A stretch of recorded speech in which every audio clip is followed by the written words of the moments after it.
This is Shuttle Launch Control at T-minus 3 hours and holding. The 7 STS-58 astronauts have now convened around the breakfast table at the Operations and Checkout building.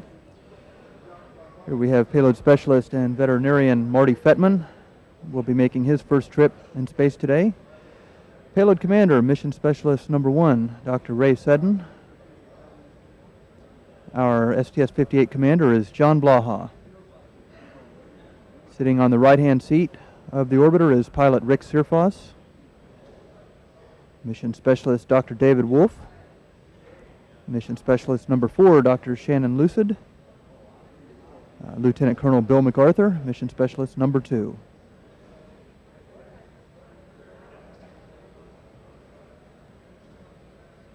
Astronauts were awakened about 40 minutes ago, and following this pre-flight meal, will be headed next door to don their flight suits in preparation for launch. And they're thumbs up and ready to fly. The launch team obviously hoping the third time is the charm for Columbia and STS-58. The STS-58 mission patch was designed by the astronauts, as are the patches of practically every space shuttle flight. The names of the 7 crew members can be seen flanking the outside of the patch. On each side of the patch, in between the astronauts' names, are these insignias of the veterinary and medical fields. This represents our veterinarian Marty Fettman and our doctors aboard, as well as the medical and life sciences experiments to be conducted on SLS-2. The curlicue signs outside of the orbiter represent DNA, the source of life here on Earth, a building block of life. The space shuttle can be seen clearly in the picture with the number 2 embedded over the Spacelab module, and the orbiter is flying into the Spacelab Life Sciences insignia. Underneath the shuttle orbiter, the United States can be seen quite clearly, representing the fact that this is a U.S. mission. In the Operations and Checkout building, the STS-58 flight crew are donning their flight suits in preparation for this morning's launch. Our commander is Colonel John Blaha, giving us a thumbs up and signaling that he's ready for flight today. This will be the 4th trip in space for Colonel Blaha.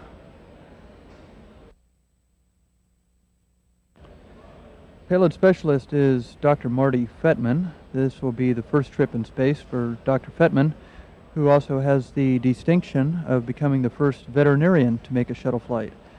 His primary purpose on this mission will be the care and handling for the 48 rodents flying on the Spacelab Life Sciences 2. Here's mission specialist Dr. David Wolf, wishing everyone a good morning and gearing up for his first flight in space.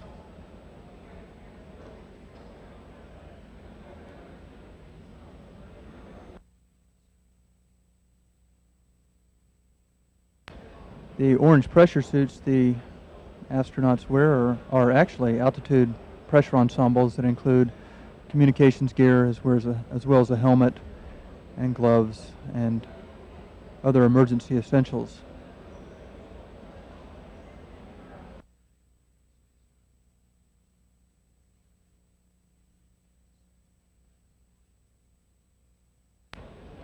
Mission specialist number 2 is Bill MacArthur. Bill is a lieutenant colonel in the Army and has served as a CAPCOM or capsule communicator in the Johnson Space Center among his duties since becoming an astronaut in 1990. This will be the first trip in space for Lieutenant Colonel MacArthur. And here's our payload commander and mission specialist number 1, Dr. Ray Seddon, giving us the A-OK sign and a thumbs up. This will be the 3rd trip in space for Dr. Seddon, who also, aside from her astronaut duties, serves as an emergency room physician in Houston hospitals.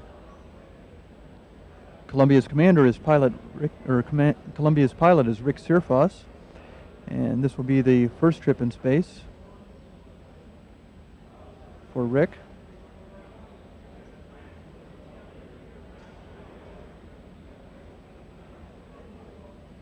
Our mission specialist number 4 is Dr. Shannon Lucid, obviously very relaxed this morning.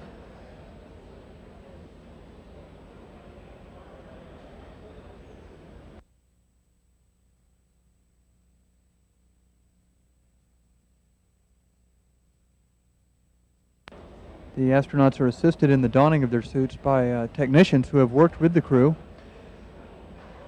since the time they were selected for this particular flight. This will be the 15th flight in space for Columbia, which was the very first space shuttle, originally launched on April 12, 1981. And we have a live video shot of our 7 STS-58 crew members as they leave their crew quarters en route for the elevator.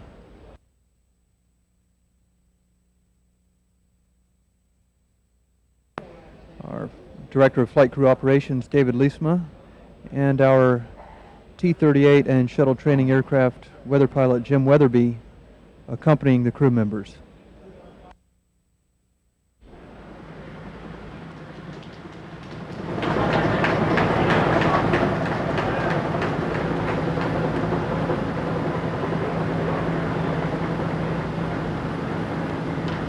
Crew being led out by Commander John Blaha and Dr. Ray Seddon, our payload commander.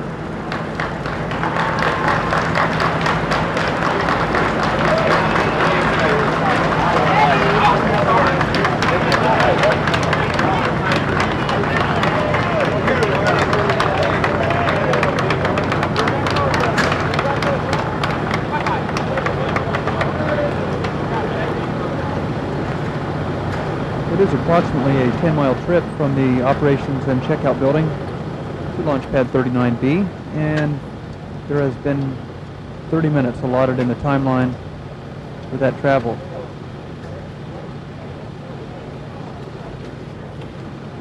En route to the launch pad, the Astro van will make a stop at the intersection of the Saturn Causeway and the Kennedy Parkway to allow our weather pilot, Jim Weatherby, to leave the vehicle and begin his trip over to the shuttle landing facility. The Astro van will also stop at the Launch Control Center to allow our Director of Flight Crew Operations, David Liesma, and other members of management to leave the vehicle.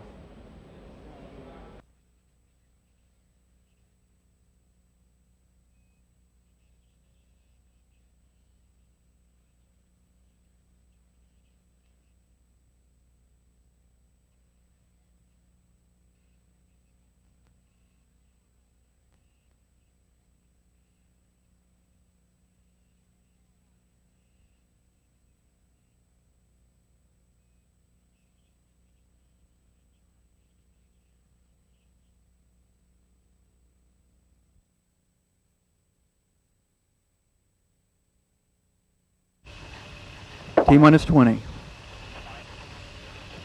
All systems remain go at T-minus 15 seconds. 10. GLS go for main engine start. Set T-minus 6, 5, 4. We have main engine start. 3, 2, 1. Booster ignition and liftoff of Columbia on a life sciences mission for Earth and space. Houston's now controlling.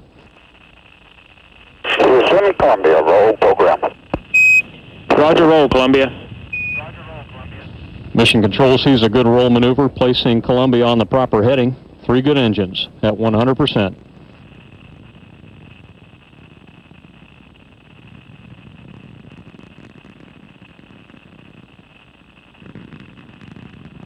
Engines are throttling back now, easing Columbia through the dense lower altitudes, but continuing to accelerate very rapidly. Columbia is already traveling over 650 miles per hour.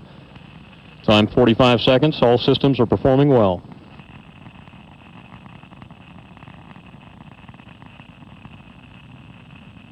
All 3 engines at 67% rated thrust.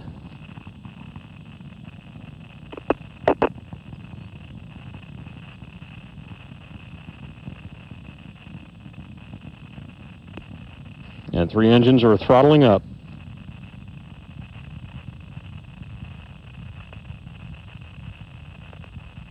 Columbia Houston, go at throttle up.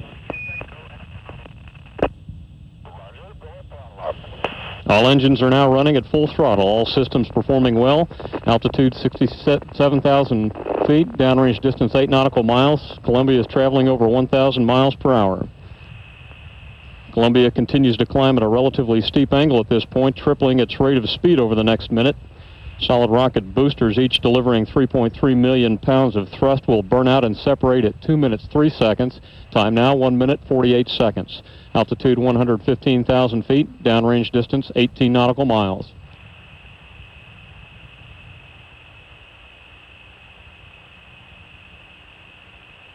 SRB chamber pressure is tailing off.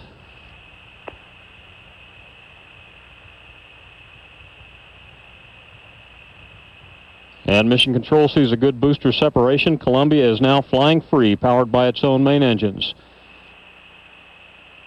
Second stage guidance is now in effect. Altitude 184,000 feet, downrange distance 35 nautical miles. Columbia Houston, performance nominal.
Hi, this is Barney, the payload specialist, and today I was a subject for a variety of metabolic studies, starting with some renal clearance studies to determine glomerular filtration rate and effective renal blood flow, which we think are increased as part of the diuretic response to fluid shifts early in spaceflight.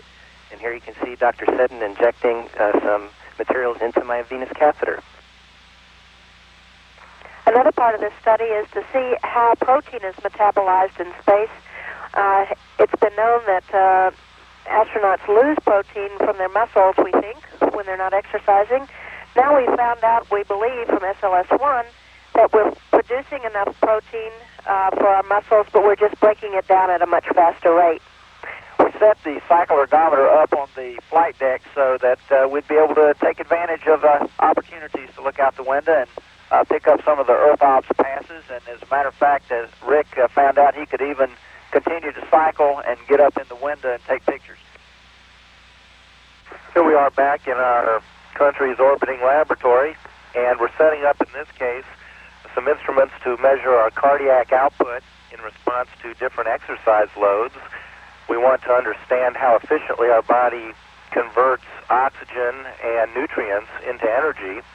So we have a bicycle ergometer, carefully calibrated. We have a mass spectrometer, which analyzes our breathing gases, and we're setting that up. Actually, we're working with the echo unit first here to look at our heart directly with ultrasound. And so with this combination of cardiovascular data, lets us understand how efficiently our body converts energy to work.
Columbia, Houston, we have an outstanding view of Florida thanks to your cameras.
Well, this question is for the LBNP folks. The world would like to know whose picture that is behind John's head.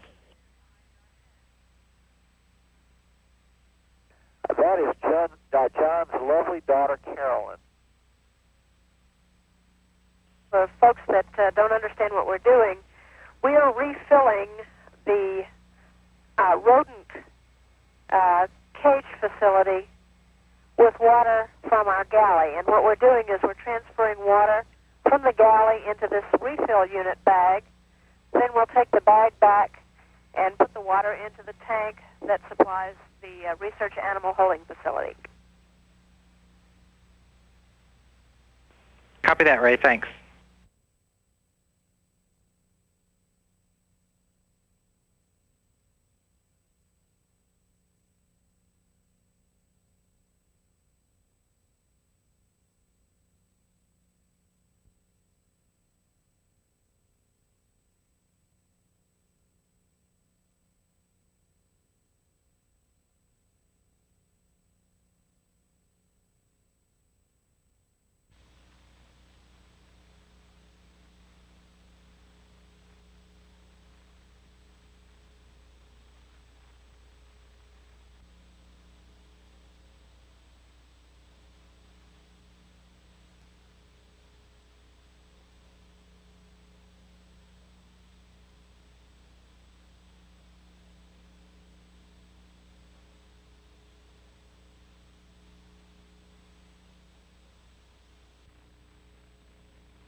This is Dave again. We have a combination of animal and human studies to look at the anemia of space. Early data in SOS1 showed that a release of red blood cells from the bone marrow was not occurring normally. So we're now looking at red blood cell incorporation of iron and release from the bone marrow into the blood. Also doing animal studies that do those same analyses, and we'll understand the red blood cell kinetics and iron incorporation to a much greater extent. Yeah, you know, on your day off, you get out all your toys. Glad to hear that.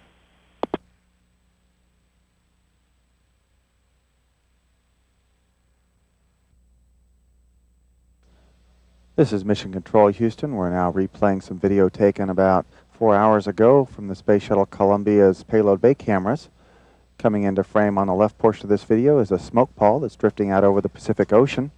The smoke pall from fires that are burning in Southern California along the coast from brush fires.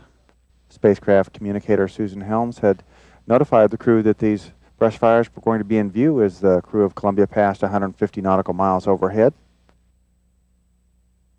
Columbia crossing over California and its coastal mountain ranges, over the areas of Ventura, Santa Barbara, and the San Gabriel Mountains, and Riverside.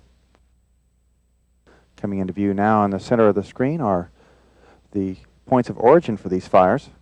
Once again, this video was taped earlier today, about 4 hours ago, as Columbia orbited over the Western California coast.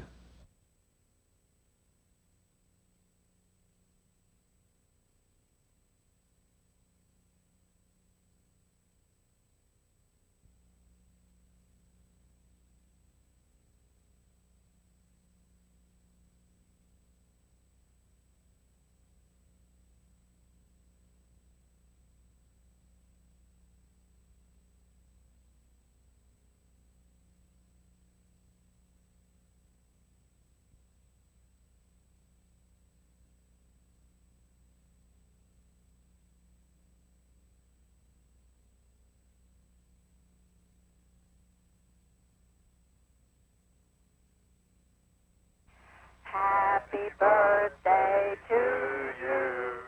Happy birthday to you. Happy birthday, dear. Happy birthday to you. Happy birthday, Hooter. We all love you. We copy all that. Don't quit your day jobs. You got a standing O from the back room.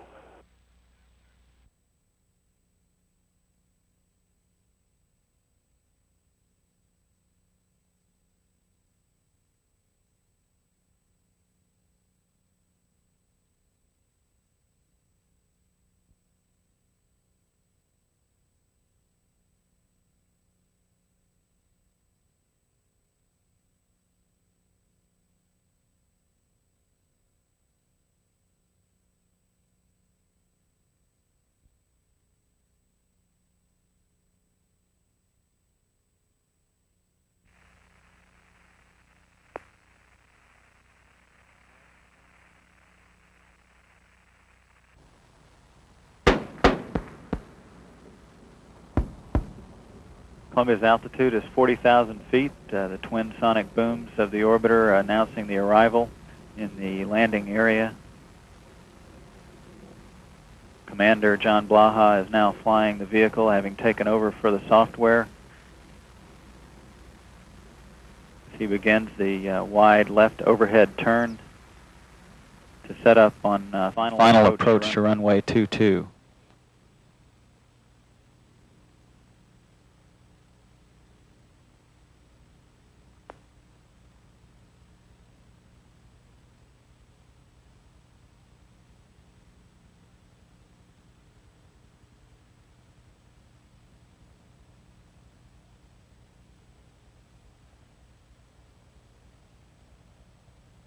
Columbia Houston, we show you on energy at the 180. On energy at the 180.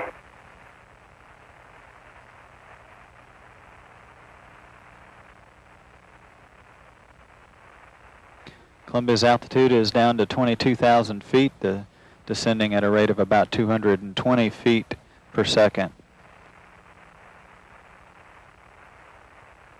Columbia Houston, we show you on energy at the 90. On energy at the 90.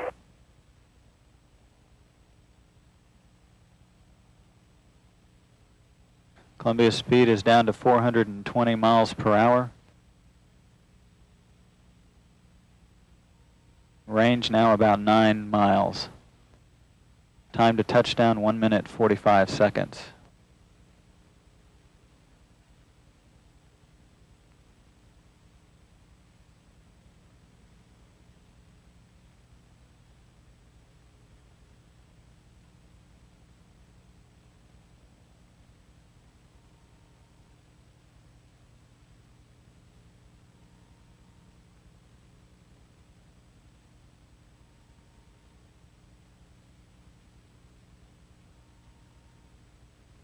Columbia Houston, we show you on glide slope, on center line. Surface winds are 350 at 1 to 2 knots.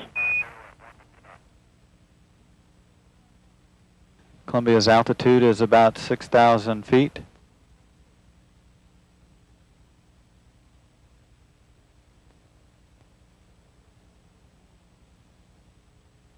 Commander will shortly raise the nose of the orbiter to slow the descent. And the pilot will lower the landing gear at about 400 feet.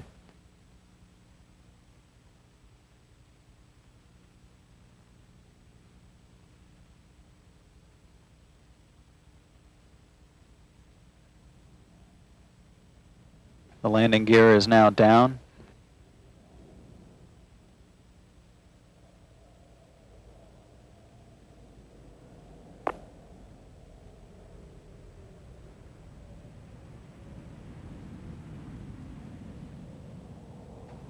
Main gear touchdown.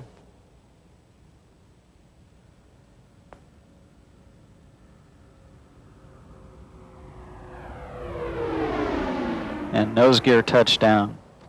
Columbia is rolling out on runway 22 at Edwards Air Force Base, traveling 5,840,000 miles and completing 14 days in space, which makes the STS-58 mission the longest flight in the shuttle program.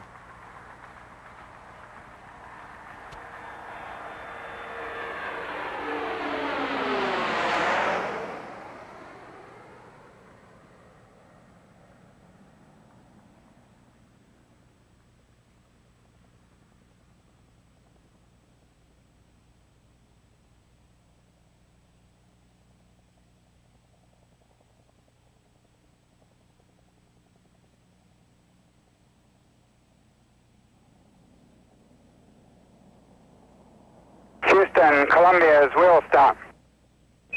Columbia, Houston, we copy wheel stops, and congratulations on a very successful life sciences mission, and also for being the fourth longest mission in our space program history. Roger that, Kurt. And from the entire crew, we sure appreciate all the help we got on this mission from everybody on the ground.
crew transport vehicle now moving into place around Columbia's side hatch. The mechanical systems officer here in Mission Control reports that the shutdown complete.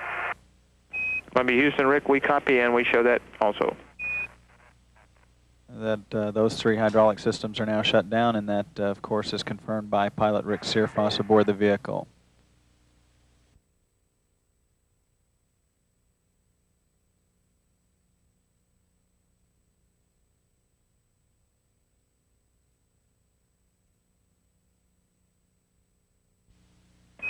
And Columbia Houston, for John, if he's still in the left seat, we do not want you to take Freon loop number 1 to payloaded until you talk to us.